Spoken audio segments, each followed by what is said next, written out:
It's been 10 days. It's been a long time. I don't think I've ever been apart from her in 25 years. For this long. She wouldn't stop, and I'm not going to stop.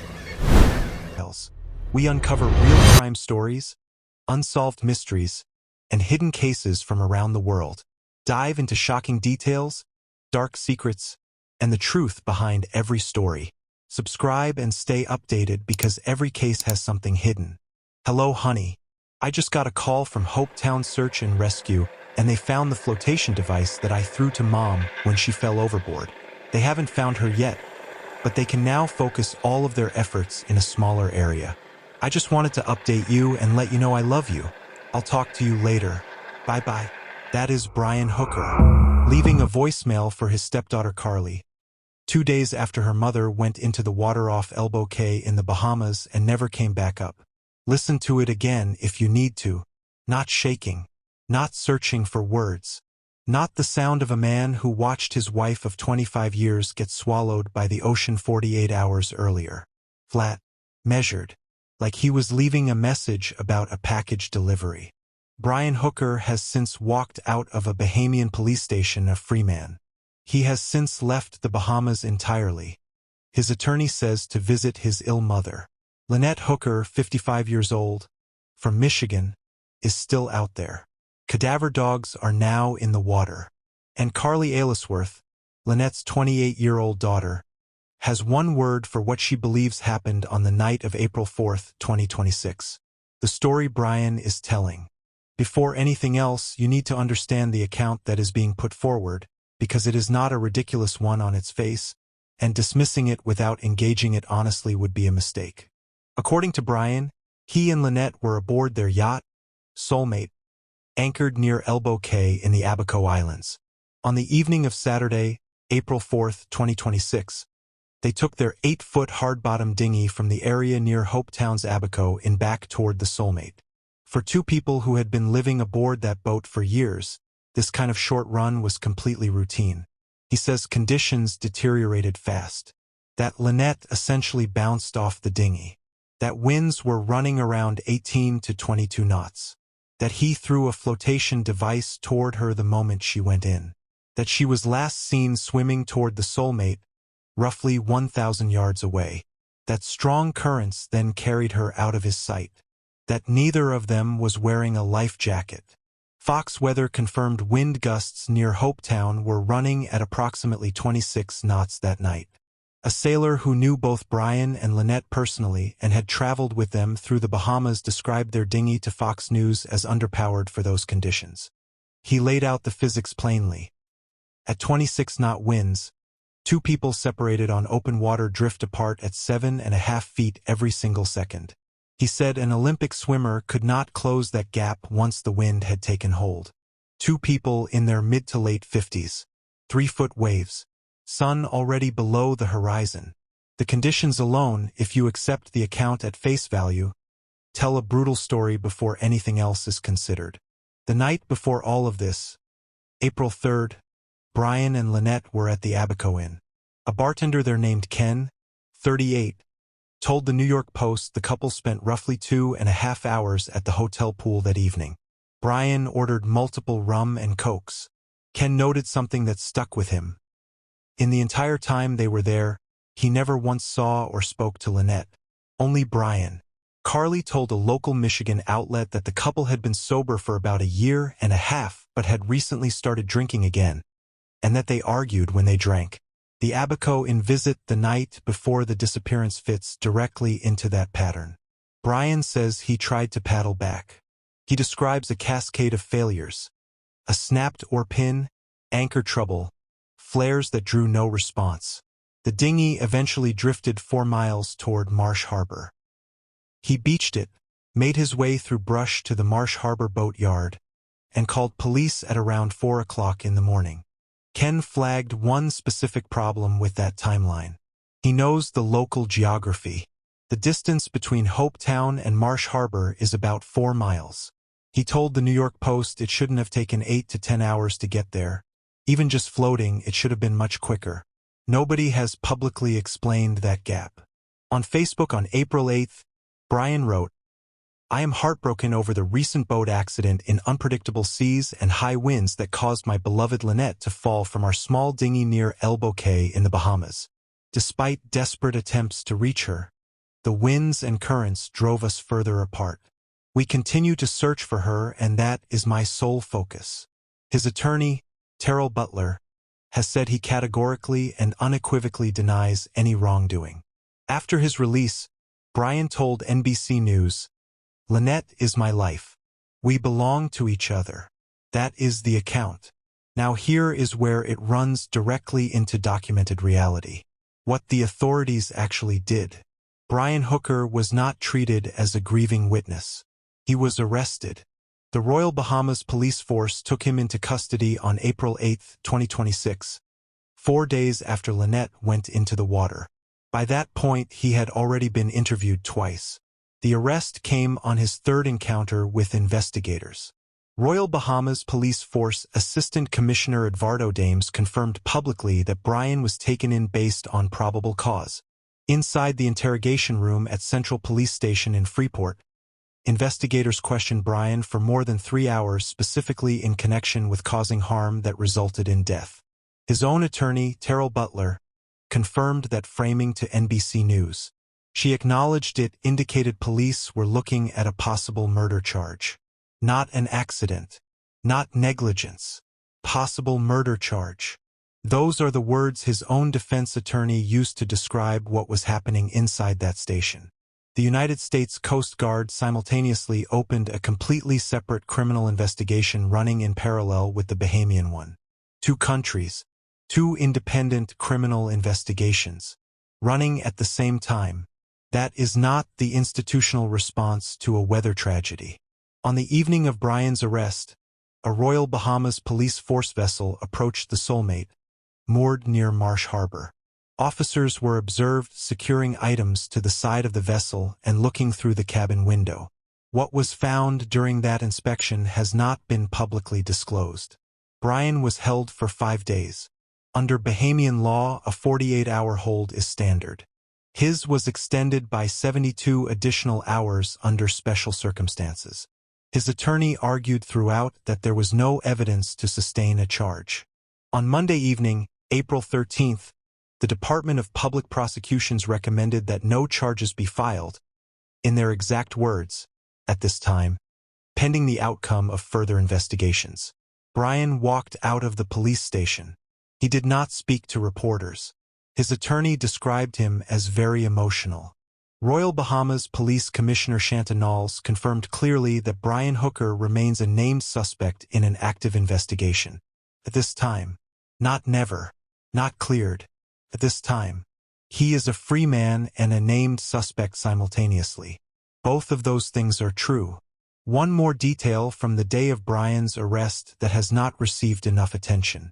While officers were escorting Brian to the Soulmate for a boat inspection, in handcuffs in choppy conditions, Brian himself fell overboard from the police vessel. Officers pulled him out immediately. His attorney confirmed he sustained a visible knee injury and requested medical attention on his behalf, who Lynette Hooker actually was. To understand what Carly Aylesworth is saying, you first need to know who her mother was. Not the version on social media. The full picture. Lynette Hooker was 55 years old, originally from Onstead, Michigan, a small town in Lenawee County, roughly 72 miles southwest of Detroit. The Hookers lived in a brick bungalow along Sand Lake before they left for the water. Former neighbors described Lynette as, in their words, just so freaking nice. Carly described her as her #1 supporter. Her mother, Darlene Hamlet, confirmed to the Associated Press that their family grew up on water. Lynette had spent her life near lakes, on boats, sailing and swimming. Carly described her directly as a very fit person, not someone who would simply lose her footing on a vessel she had been sailing for years. Brian himself told CBS News they had been sailing together for more than 12 years and described them as more like co-captains. They purchased their sailboat, the Soulmate, in Rockport, Texas. spent roughly a year preparing it for departure. Their YouTube channel documented the whole journey, the repairs, the crossing of the Gulf of Mexico, stops at the Industrial Canal Lock, the Mississippi River, New Orleans, Miami Beach, Key West, Fernandina Beach, and eventually the Bahamas. Their social media presence, called the Sailing Hookers, covered YouTube, Facebook, TikTok, and Instagram. The soulmate flew a Detroit Lions flag. Their TikTok bio described them as a married couple who sailed away from BS. That phrase, chosen by them, displayed publicly, sitting there now in the context of everything that has happened, a lot of people following this case have found impossible to read neutrally. Lynette posted her last TikTok on April 2nd.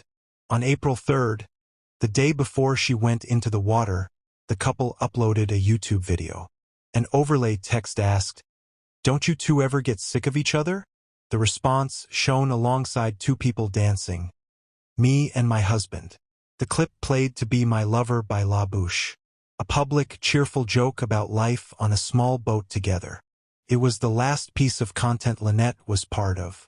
The private reality behind all of that content was something Lynette described in her own words. In January and February of 2024, roughly 2 years before her disappearance, Lynette left Brian. She went to stay with her mother in Florida and opened up in private messages to a friend and fellow sailor named Martin Stevenson, later obtained by CBS News. She wrote that their marriage had lasted 6 weeks into cruising. She wrote, "I can't be out there with him."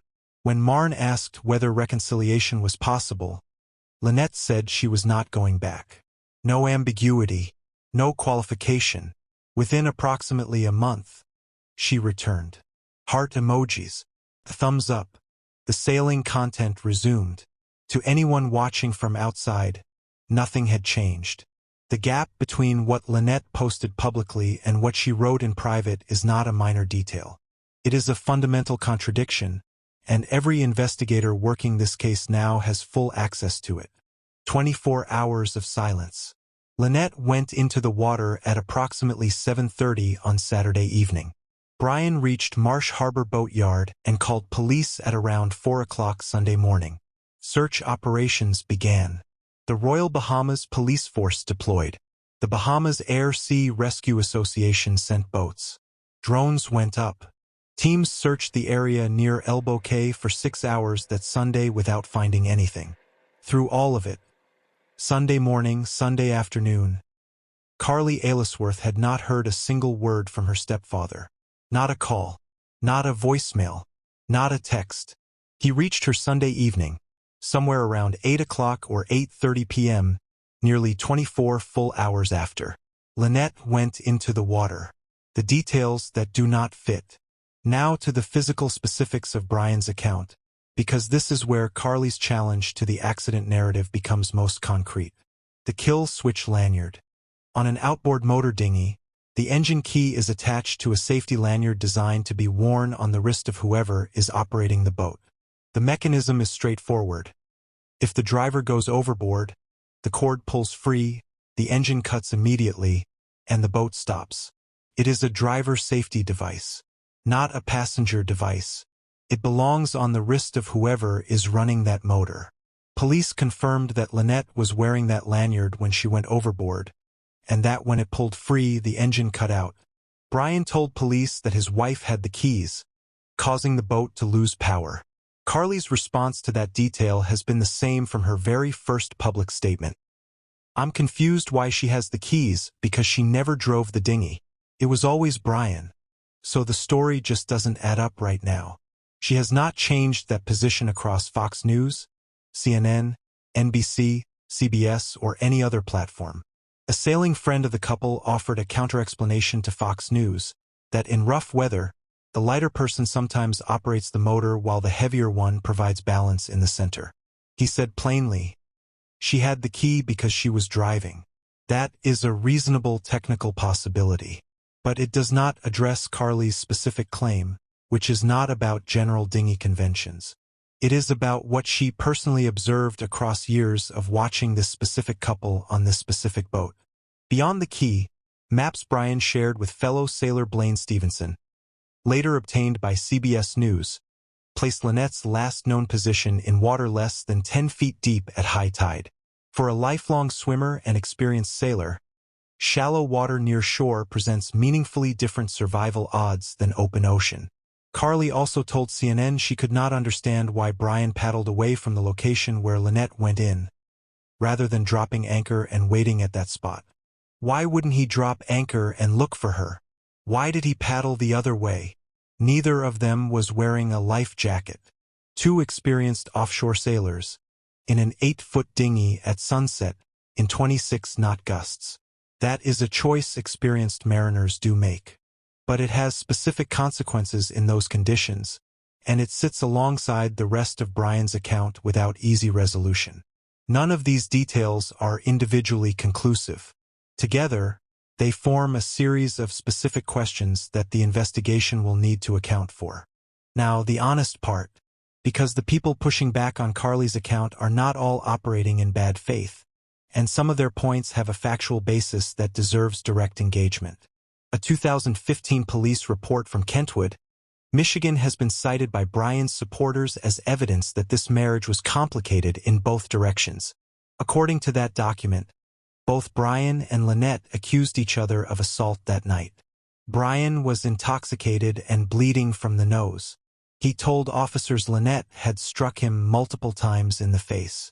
Lynette was the one arrested on charges of assault and battery. She spent the night in jail. A warrant was later denied due to insufficient evidence as to who started the assault. No charges were ultimately filed against either of them. Brian's supporters argue that the public narrative has simplified a genuinely complicated dynamic into a clean predator and victim story, and that in the one documented incident involving police, Brian was the one with blood on his face. That point, as a standalone fact about that specific night in 2015, is accurate and should be stated as such. In 2006, Brian faced a criminal child abuse charge in Michigan. A jury acquitted him. That legal outcome is the permanent record.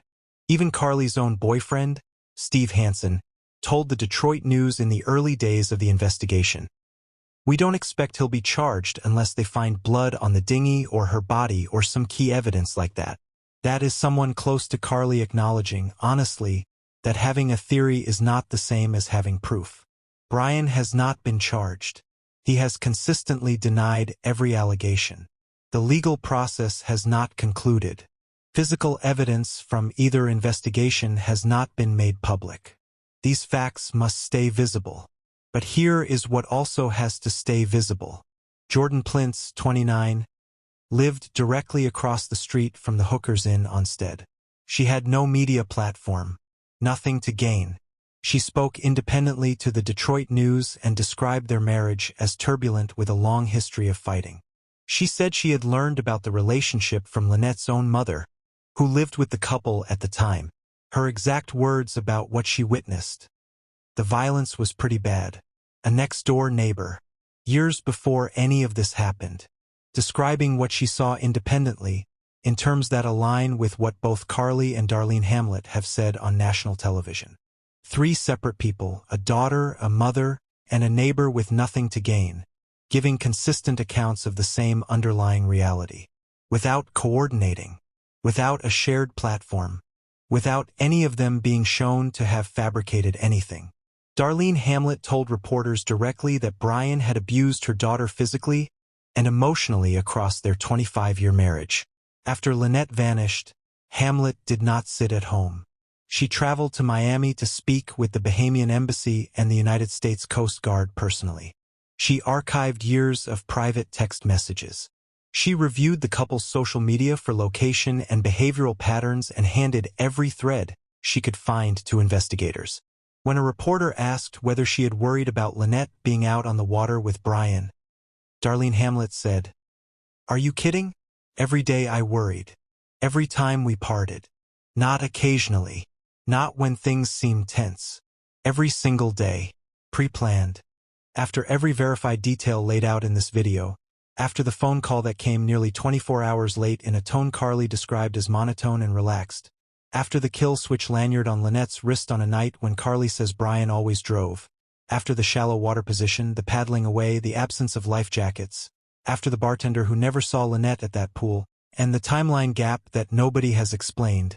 After the 2006 case Carly attended as a family member. The 2015 police report with Brian bleeding and Lynette in handcuffs. After the private texts where Lynette wrote she couldn't be out there with him. After the neighbor who said the violence was pretty bad. After Darlene Hamlet saying she worried every single day her daughter sailed away on that boat.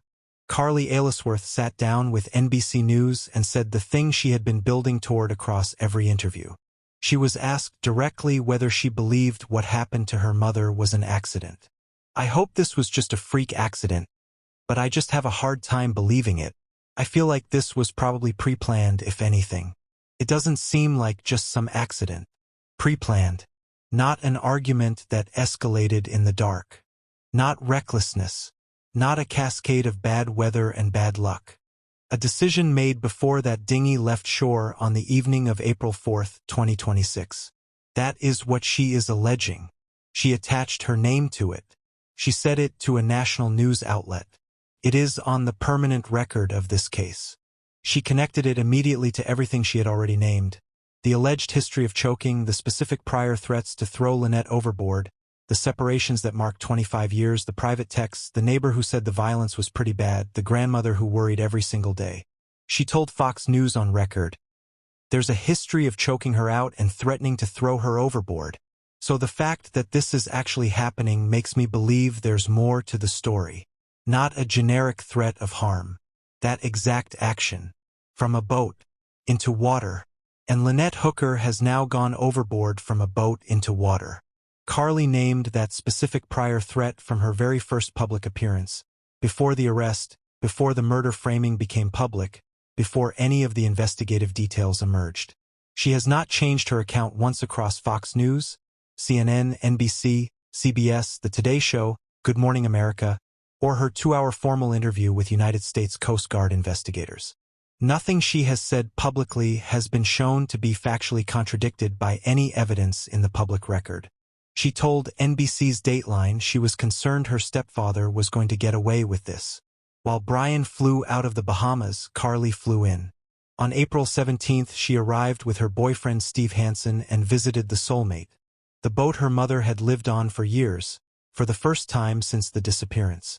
She sat on that boat and spoke to her mother out loud.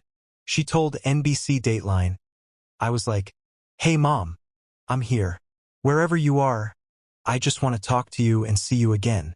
After Brian was released and walked free, Carly told CNN directly, "As long as there has been a thorough investigation into all the facts, I'll have to live with the fact that it's an accident. But I don't think this is the end. Not closure. Not relief." A daughter standing on her mother's boat in the Bahamas saying she does not think this is the end. As of this recording, Lynette Hooker has not been found. Cadaver dogs from the U.S. Coast Guard are now in the Bahamian waters. The Royal Bahamas Defense Force has confirmed operations involving shoreline patrols, sea patrols, aerial drone surveillance, and submersible drone operations are ongoing. Brian Hooker is free. He is a named suspect. He has left the Bahamas. His attorney says he plans to return. He told ABC News when asked if there was anything he wished he had done differently, "I will always think there was something I could have done differently. My one job was to look out for her, and that has not happened." Both the Royal Bahamas Police Force and the United States Coast Guard are actively investigating across 2 jurisdictions. The Department of Public Prosecution said at this time, "Not never." Those 3 words have a shelf life, and nobody knows yet how long it is.